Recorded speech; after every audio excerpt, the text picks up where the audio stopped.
बच्चों बहुत बहुत स्वागत है। आज हम लोग एक समान वृत्तीय गति के टॉपिक से अभिकेंद्र त्वरण के बारे में पढ़ेंगे। जैसा कि आप जानते हैं, जब कोई कण एक समान वृत्तीय गति करता है तो आप ध्यान देंगे, ये एक वृत्तीय पथ हो गया, इसके केंद्र को O से दिखा रहे हैं। जब ये बिंदु A पर होगा तो इसके वेग को हम V से दिखाएंगे, और जब ये B पर पहुंच गया तो इसका वेग देख रहे हैं आप V2 हो गया। एक निष्कर्ष आपको समझ में आना चाहिए यहाँ पे कि यहाँ पर वेग का परिमाण नहीं बदलता है। अगर ये एक समान वृत्तीय गति हो रही है तो यहाँ पर ये बात स्पष्ट है कि V1, V2 और V3 के मॉड अलग अलग एक हैं और दिशाएं इनके अलग अलग हैं, तो दिशा निरंतर बदलती रहती है। एक समान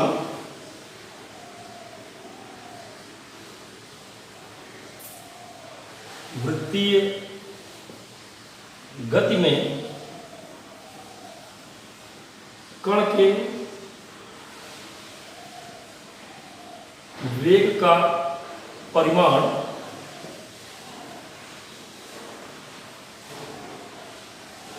अचर रहता है,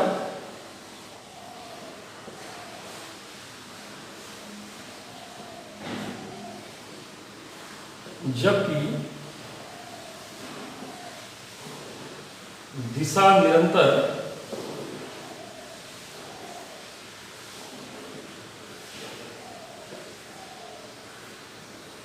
बदलती रहती है।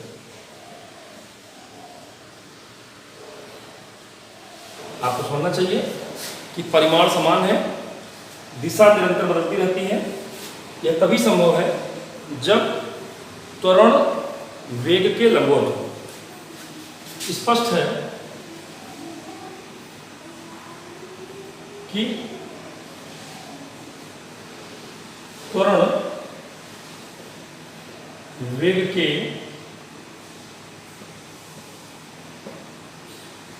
लंबवत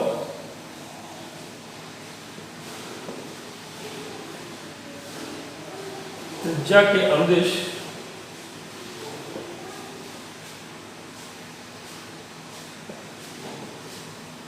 केंद्र की ओर कार्य करता है।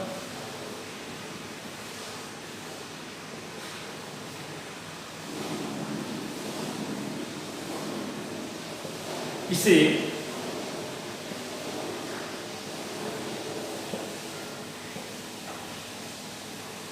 अभिकेंद्र त्वरण कहते हैं।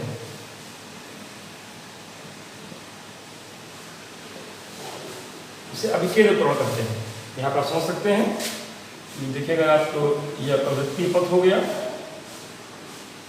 ये वेग है, और अगर वेग के लंबवत कार्य करना है आपके त्वरण को तो ये त्रिज्या के अनुदिश कार्य करेगा, और यही आपका दिख रहा है कि यहाँ लंबवत हो गया। तो वेग की दिशा बदलता रहेगा, परिमाण पे कोई फर्क नहीं पड़ेगा, और इसे हम अभिकेंद्र त्वरण कहेंगे। त्वरण ही है, इसका मात्रक मीटर पर सेकंड स्क्वायर, और दिशा सदैव केंद्र की ओर त्रिज्या के अनुदिश होती है। ये बात आपको समझ में आ जानी चाहिए। अब आइए अभिकेंद्र त्वरण के लिए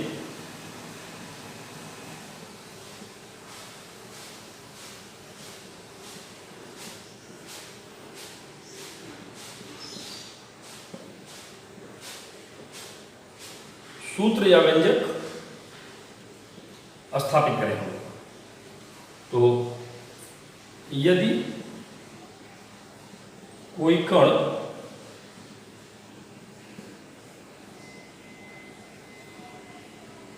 एक समान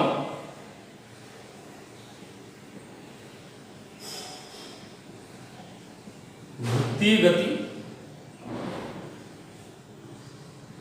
करता है तथा समयांतराल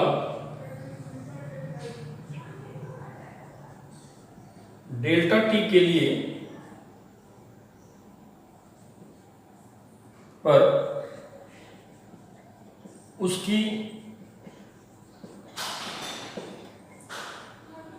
उसका स्थित सदिश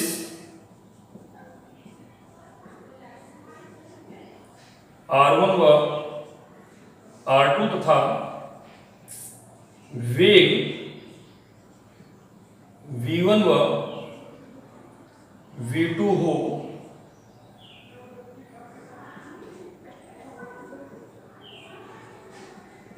जाते हैं। तो ये स्थितियां दिखाई जा रही हैं। आप अगर ध्यान दें तो ये एक वृत्तिगत दिखाई जा रही है। ये पोजीशन वेक्टर R1 था, यहां पर वेग इसका ये V1 हो गया पोजीशन A। ऐसे ही ये B पर पहुंच गया जहां पर इसका पोजीशन वेक्टर R2 और वेग जो है ये V2 हो गया, ये B पर आ गया। बीच का एंगल ये आप देख रहे हैं डेल्टा थीटा। इस प्रकार अब ये जो V1 और V2 दो वेग वेक्टर हैं, इनको हम अगर अलग से इधर बना लें, देखिए ये V1 है और ये उसी पॉइंट पर मैंने ये V2 बना लिया। देखिए साइड अच्छा था, कितना कोण पर था ये। अगर R1 R2 के बीच का एंगल थीटा है तो इनके बीच का एंगल भी डेल्टा थीटा हो जाएगा। और ये जो अंतर है वो तो आपका V2 माइनस V1, इससे को हम P, ये आपका V1 सदिश है, ये Q और ये हम बिंदु R से दिखा रहे हैं। तो इस प्रकार एक और ये कोण तैयार हो गया। एक बिंदु P पर सदिश V1 व V2 को बनाने पर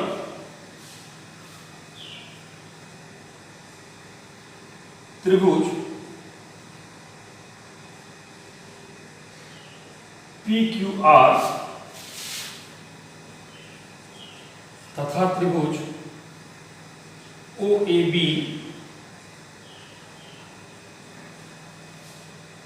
समरूप प्राप्त होते हैं। ये समरूप प्राप्त हो रहे हैं। और यहां पर आपको ध्यान रखना चाहिए कि R1 और R2 का जो मॉड है वो R है तथा V1 और जो V2 है वो भी परिमाण में समान है, इनका मॉड V है। तो अब इस बात को हम आगे बढ़ाएंगे और काम को देखेंगे। त्रिभुज PQR तथा त्रिभुज OAB समरूप है, भुजाएं समान, बीच का कोण डेल्टा थीटा समरूप है।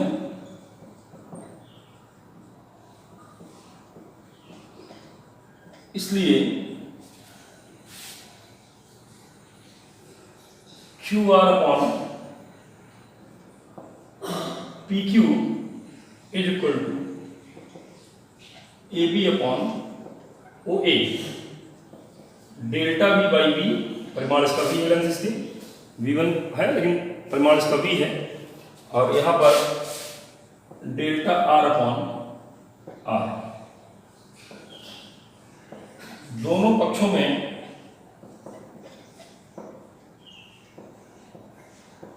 डेल्टा T से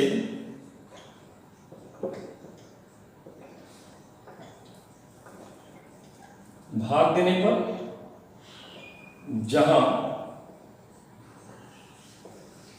delta T tense to 0,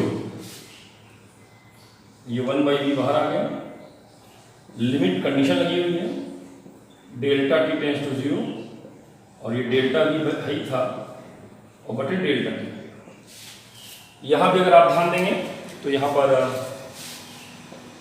R आ गया, limit delta T tends to 0, delta R by delta T. ये 1 बाई वी यही है, delta V by delta T change of velocity upon time, यही तो आपका एक्सेलरेशन होता है। ये 1 बाई आर आ गया, delta R by delta T linear displacement upon time, यही तो आपकी वेलोसिटी होती है। तो इसलिए त्वरण का जो फार्मूला आ गया v स्क्वायर बाई आर आ गया। ये बात आपको क्लियर हो गई होगी। और ये त्वरण है कौन सा? तो ये अभिकेंद्रीय त्वरण है, इस बात को ध्यान रखिएगा। परंतु v equal to omega R आप पढ़ चुके हैं, इसलिए इस सूत्र को आप 3 हिस्से में समझ सकते हैं।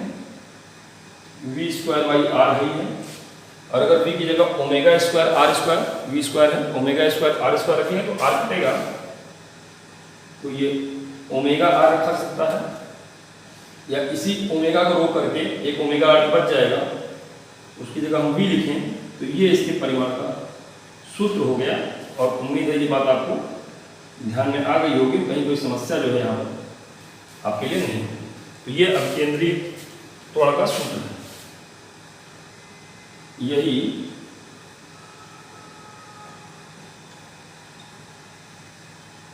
अभिकेंद्र त्वरण के लिए